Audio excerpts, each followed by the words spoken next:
America's largest state is in crisis. We're now facing a $16 billion hole. Can California, Asia's trading partner, be turned around?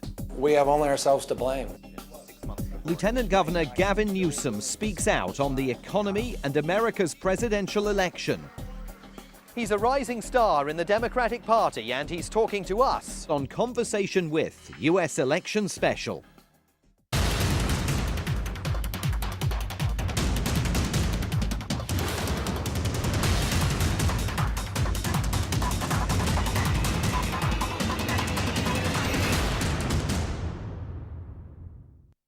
Hello from San Francisco, I'm Simon Marks. It used to be said that if California was a nation, it would have the 6th largest GDP in the world. Would that were still the case today.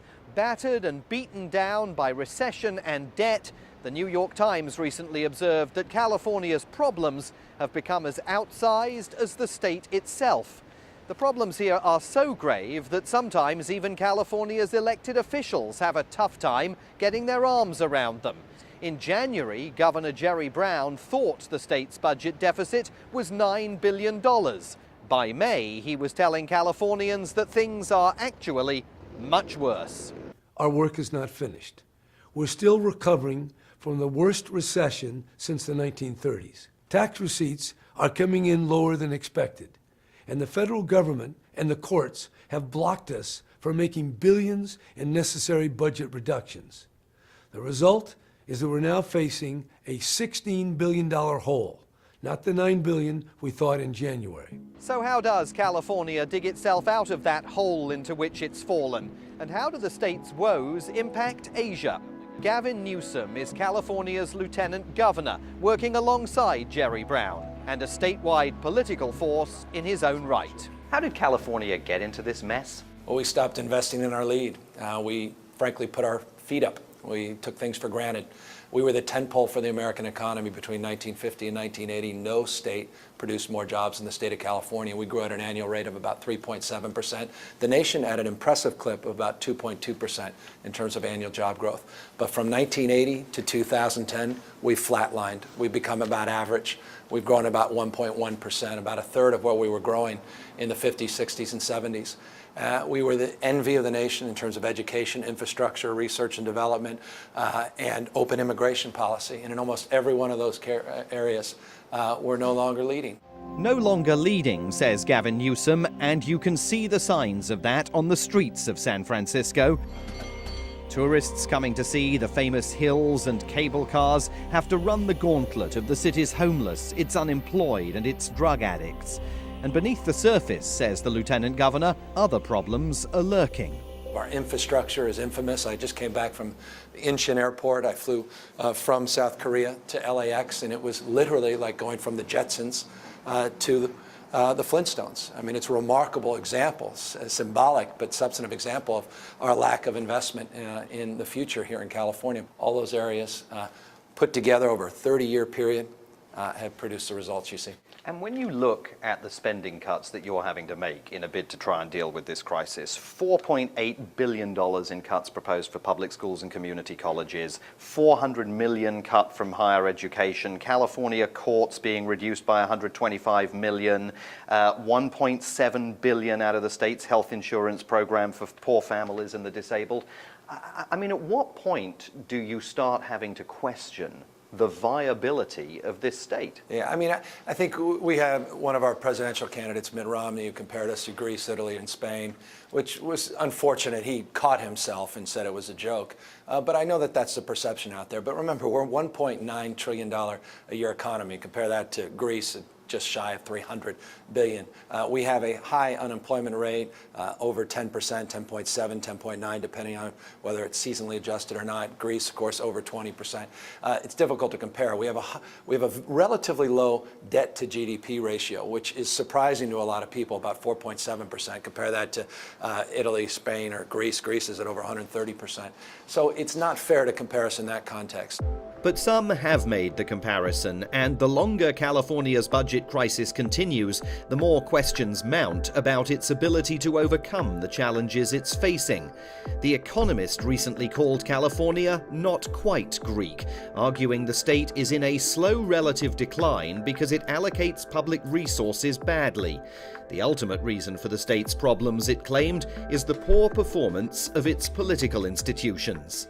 It is true, isn't it, that in California there's enormous power given to the public at the ballot box to make expenditure decisions, and aren't politicians like yourself, in essence, always kind of struggling to keep up with those decisions? Well, I mean, the public, and I'm a member of the public, despite my political responsibilities and stewardship, we have only ourselves to blame through the initiative process. It's been used by special interests to lock in the vast majority of our budget, so legislators and governor and others can't do much except manage in a very small percentage of our discretionary budget. I mean, I'm not complaining about that. I'm just suggesting there is a situation here with direct democracy of sorts, not representative democracy, that has gotten in the way of our ability to recover as quickly as we'd like.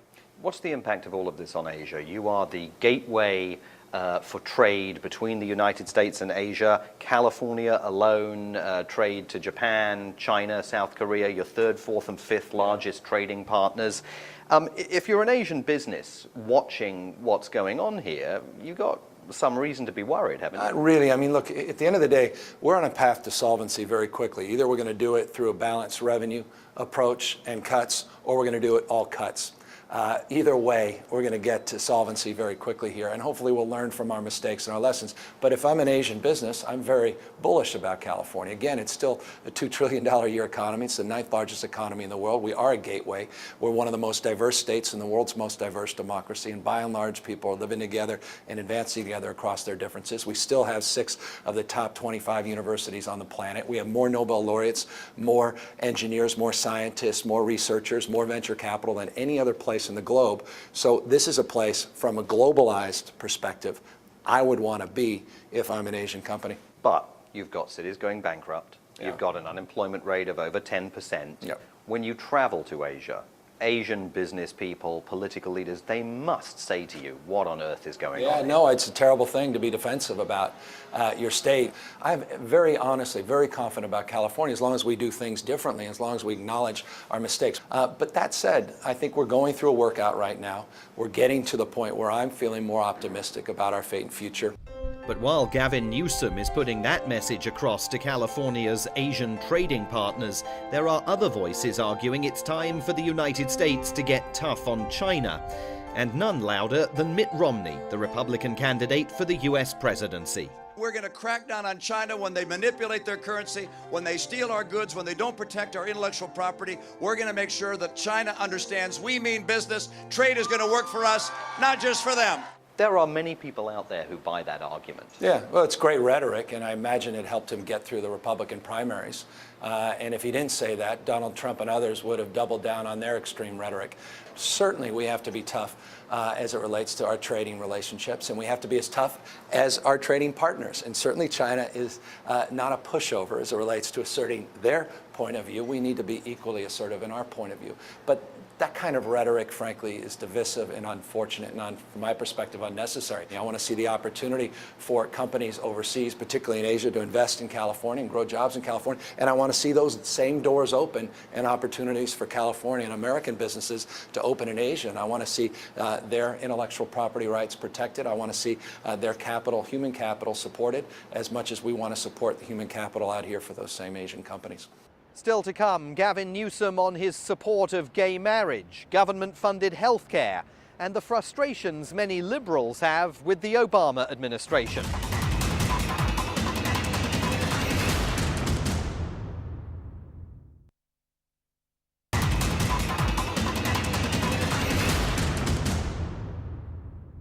There is no more liberal city in the United States than San Francisco. In many ways, the views that prevail here would be more at home on the streets of Europe than they are on the streets of mainland USA.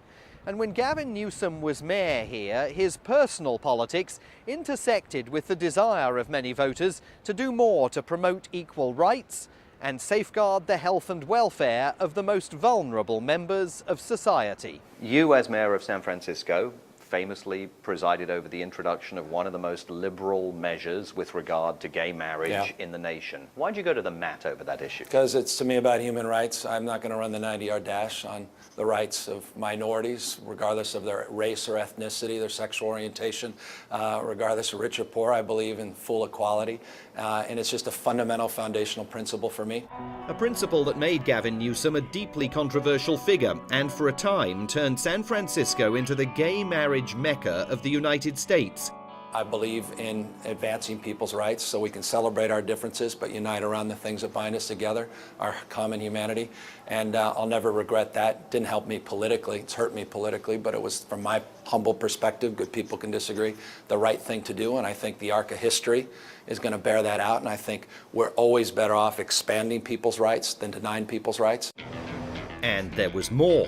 As mayor, Gavin Newsom presided over the introduction of a new government-funded health plan called Healthy San Francisco that provides guaranteed taxpayer-supported health care to any city resident wanting it, regardless of income, ethnicity, or state of health. It was a stunning move in a country where the vast majority of Americans tell pollsters they oppose the concept of a British-style National Health Service, or what's known here as socialized medicine. And it went far beyond a government-funded insurance scheme that Mitt Romney introduced when he was governor of Massachusetts, long before he started eyeing the presidency. Wasn't it an unbelievably politically risky move to do that? Yeah, well, it was from Mitt Romney, who had the courage of his convictions and stepped up and stepped into the debate because he understood that it cost a lot less money to keep you well than to treat you after you're sick. We followed the lead of Governor Romney in Massachusetts, and San Francisco became the first city in the United States with universal health care, but ours was different. It wasn't universal health insurance, it was universal health care. And by the way, I think that's the model to go. I say this respectfully, as I'm a pro-business. I got about 1,000 employees, 17 businesses myself. This is not an indictment of the insurance industry. I just like our proposal better. And we created a framework of real competition, and we've driven down costs. But I don't think it's risky to take care of the most vulnerable folks. I don't think it's risky to reduce the costs at the emergency room and reduce the cost to taxpayers because we're, frankly, spending money wastefully on the back end of someone's health problem as opposed to the front end in prevention. There is a stark difference between the kind of healthcare proposal Gavin Newsom championed in San Francisco and the healthcare reforms enacted on a national level by President Obama, his fellow Democrat. After much internal debate and to the frustration of many grassroots Democrats, the Obama administration chose not to embrace a European-style, taxpayer-funded healthcare system. And that's just one area on which the president, battling for re-election, is often accused of failing to satisfy his core liberal supporters. Talk a little bit about an issue that many Democrats would argue is a core issue for them, and that's immigration reform. The president was late to the party in terms of introducing change. It's 6 months before an election. You have a large Latino and Hispanic community in California, and of course also a large Asian American population here. What do they want to see happen, and do you hold out for them hope of further change down the line? Yes and no, because candidly, any comprehensive immigration reform has got to be a bipartisan effort. And right now I see no willingness on the other side of the aisle, on the Republican aisle, to support any bipartisan effort to deal with the 11 to 12 million people here that are legally. So we have to have a balanced approach here. We've got to deal honestly and thoughtfully, as John McCain did, a Republican, working with Senator Kerry, a Democrat, working with, interestingly, then President George Bush, a Republican. What happened to that kind of bipartisanship with Republican leadership just a few years ago?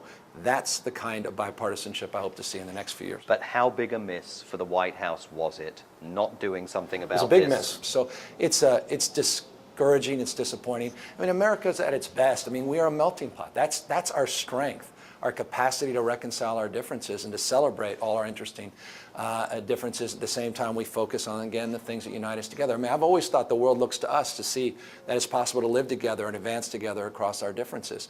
You think of Silicon Valley. You just look around me right here at this startup. All foreign-born. 50% of those startups are foreign-born. That's been the secret sauce, the success of this economy, not only in California, but America. We need to embrace that. We need to celebrate that. You've had the White House now for 4 years. You're heading to President Obama's hoped-for re-election. And so many Democrats say, well, actually, we haven't delivered to our base. I mean, that must be, for someone who has done the things you've done here, frustrating. Yeah, at times. But, look, I understand constraints. I can sit there. I think one of the nice things about being a former mayor is you got to deal with the cards that are dealt. You got to deal in the real world. You can't just hold hands and pray the world can be. You can't just pass a resolution urging things to change or get better. And unfortunately, the President of the United States is not king or a queen. You can't just say and everybody else does. You've got to work collaboratively, and clearly there's been stress with the lack of collaboration with the Republican Party. You saw it in the debt crisis, where they played right into it. So people criticized the Obama administration for overseeing a reduction in our debt, or at least our debt outlook, our bond rating outlook, because of that debt crisis. Curious, because they helped create those conditions that led to that downgrade. It takes two to tango. And at the end of the day, the sad part about American politics, you're rewarded again for bad behavior. Still to come, America's presidential election and Gavin Newsom's political ambition.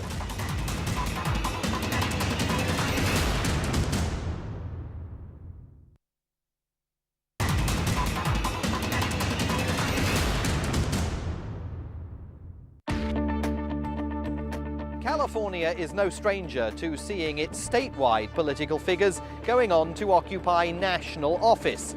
Richard Nixon was one of the state's US senators. Ronald Reagan was governor here. Both went on to become president. So what about Gavin Newsom, currently California's lieutenant governor, but widely assumed to have grander ambitions? You have been invariably described as a young man in a hurry, and by the New York Times a couple of years ago as the Twitter Prince, America's most social mayor, as you were then. Yeah. I looked this morning. You have 1.2 million followers on Twitter, slightly better than my 643. Where do you go with all of that? What is what is Gavin Newsom's ambition? I don't know. I admire Paul Ryan. I've met Paul on a number of occasions. I admire someone who steps up and steps in and offers solutions. I don't agree with his prescription. But I think there's a generational shift happening. Democrats and Republicans that are not as interested in who's to blame, want to focus on what to do. I'd like to think I'm in that camp. So my future will be dictated by whether or not the policies that I advance, the passion that I want to bring to policy making is appropriate for the time, because everything in politics is timing. It may not be the right time in a few years. It may be. And if it is, I'd love to run for governor of California. And I want to ask you again about that social media piece. I mean, you think social media at this point is not optional for politicians? Quite the contrary. I think the biggest problem with social media is we use it to get elected. We turn on people's voices, we get elected, we turn those voices off. We're missing the entire point. And that point is, what is the point of getting elected except not to it's to govern. And so what we need to focus on is the biggest new digital divide in this country. In the past, it was on the basis of race, social economics, et cetera. But increasingly, people, even internationally, are reconciling. Asia, a perfect example. We saw in India more people own cell phones than have toilets at home. Everything's moving local, social, mobile. We have to reconcile the fact that people now have the tools of technology to dramatically improve their lives and improve the lives of others. And we have to be able to tap into that. So I'm very bullish and very passionate about that, and I think that's part of the modernization of governance generally. Hierarchy, I think, is dead in America. I think the world's moving laterally, it's moving more collaboratively, it's moving towards a network frame. People are using these tools of technology to bypass government increasingly. It's a generational shift where people are solving problems on their own. They're going to kiva.org, they're going to Kickstarter, they're going to Donors Choose to solve problems and education. They're not waiting around for government anymore. We've got to tap into that kind of energy and that kind of empathy and desire to make a difference again, and that I think is the great opportunity of government. So gaze into your crystal ball and tell people across Asia who's going to be president of this country come next January and who's going to control both houses of Congress. I want to just be flippant and give you my partisan. It's absolutely Barack Obama, which I'm paid to do. I think it's President Barack Obama, I really do. And we need to support him, and he needs to step up. I want the full promise of that first campaign to be made real, and I think he has it in him. And I think there's no better choice for Asia, notably China, than President Obama. And so I think it's in the interest of, not only interest of all of Asia, that President Obama get reelected. And Congress? I think it's be difficult to get the House back. and I have strong bias because my local elected official is the former Speaker of the House, Nancy Pelosi, and I think we're going to hold on to the Senate. And by the way, I have a lot of Republican friends that prefer a little friction. They don't want to see everything go one direction or another. They like divided government, not necessarily ideologically partisan government, but a force of willingness by definition to work with a Democratic Senate, a Republican House, and a Democratic president may actually get us to where we need to go, and that's some compromise and some consideration to each other's point of view. And gaze just a little deeper into that crystal ball as someone who may one day seek the gubernatorial position of governor of California. Can California get itself out of the mess that it's in, or is this actually eventually going to require more federal attention? Is the next president going to find himself dealing with this? I think we've got to disabuse ourselves that we need federal support. California is such a dynamic economy. We don't need to wait around for the United States to get their act together, or Washington, D.C. We need to start running on our own. That was the best of California. People came out west to start something. They went back east to join something. California was always a state of dreamers, of doers, of entrepreneurs and innovators. That coast of dream Ronald Reagan talks so evocatively about. We need to recapture that sense of spirit, that quality of imagination, that entrepreneurialism that defines the best of this state and this nation. And we don't need to wait for policymakers in Washington, D.C. And frankly, we don't have to use the excuse that it's conditions that determine our fate and future. It's decisions that will determine our fate and future. And if we move past the issue of solvency, which I think we will in the next year and a half, we'll get back to the debate about greatness once again. And that's why I think we win in this new world we're building. Lieutenant Governor Gavin Newsom, thank you for being on the interview. Thanks for having me. When he isn't trying to fix California, Gavin Newsom has plenty of other things on his plate. He hosts a weekly TV show on a network owned by former Vice President Al Gore. He's just opened his own winery in California's Napa Valley. And after some earlier tumult in his personal life, he's now married with 2 young children. Where he goes next politically will depend in large measure on California's economic fate. But he is widely considered one of the Democratic Party's rising stars. Stay tuned to Channel NewsAsia for more editions of Conversation With.